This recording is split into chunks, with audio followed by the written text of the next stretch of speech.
ជំរាបសួរបងប្អូនទាំងអស់គ្នាថ្ងៃនេះមកជួបជាមួយខ្ញុំមកបង្ហាញ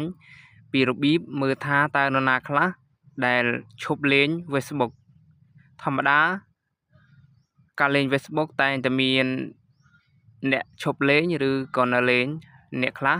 ក៏មានសកម្មភាពអ្នកខ្លះក៏អត់សកម្មភាពអញ្ចឹងចង់ដឹងថាតើ account ណាខ្លះដែលមានសកម្មភាពនិង account ណាខ្លះដែលអត់មានសកម្មភាព កុំភ្លេចតាមដានវីដេអូនេះជាមួយខ្ញុំដូចតទៅឬក៏គេហៅថា account ខ្មោចដែលមានតែ account តែគ្មានម្ចាស់ដែលកំពុងតែគ្រប់គ្រងអញ្ចឹងកុំឲ្យខាតពេលវេលាយូរកុំភ្លេចតាមដានវីដេអូនេះយើងចូលមកក្នុង Facebook សិនជាដំបូងបន្ទាប់ពីយើងចូលមកដល់ក្នុង Facebook ហើយគឺយើងមើលកន្លែងកំកម្ម3បើសិនជាវាមិនបង្ហាញ profile នៅខាងលើកន្លែង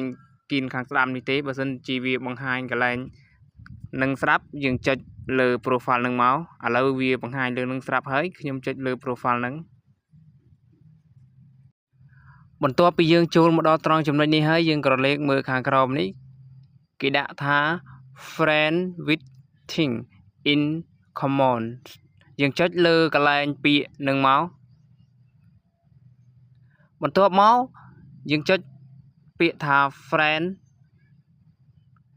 បន្ទាប់ពីយើងចុចពាក្យថា friend ហើយគឺវាចេញមកតម្រងបែបនេះគឺយើងចុចកន្លែងម្នាក់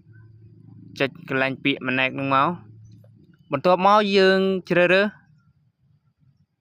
ខាងលើគេដាក់ថា list interact with ដែលមាននិមិត្តសញ្ញារូបមនុស្ស2ហ្នឹងយើងចុចកន្លែងហ្នឹងមកបន្ទាប់មកគេដាក់ review friend you interact with the last on Facebook in the last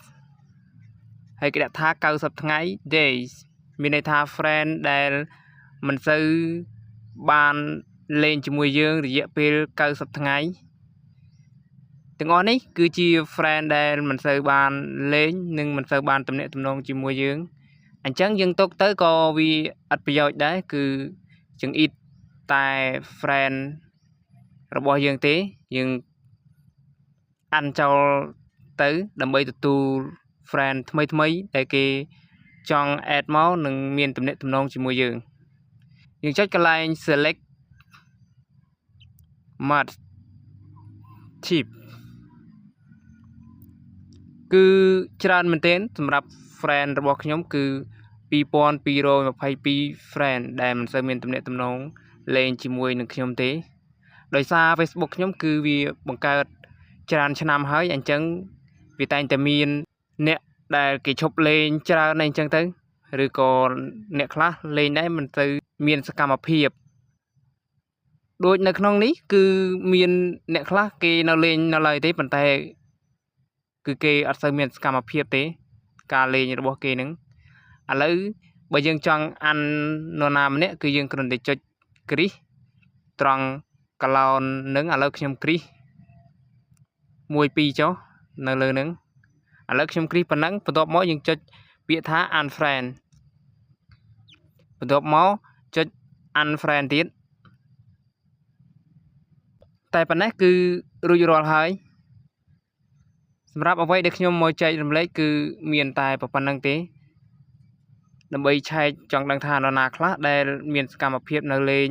អ្នកណាខ្លះដែលមិនសូវមានសកម្មភាពនៅលេងបងប្អូនអាចធ្វើតាមវីដេអូនេះបានអរគុណនិងសូមជម្រាបលាជួបគ្នានៅវីដេអូក្រោយទៀតកុំភ្លេចជួយចុច like និង subscribe ដើម្បីទទួលបានវីដេអូថ្មីៗជាបន្តទៀត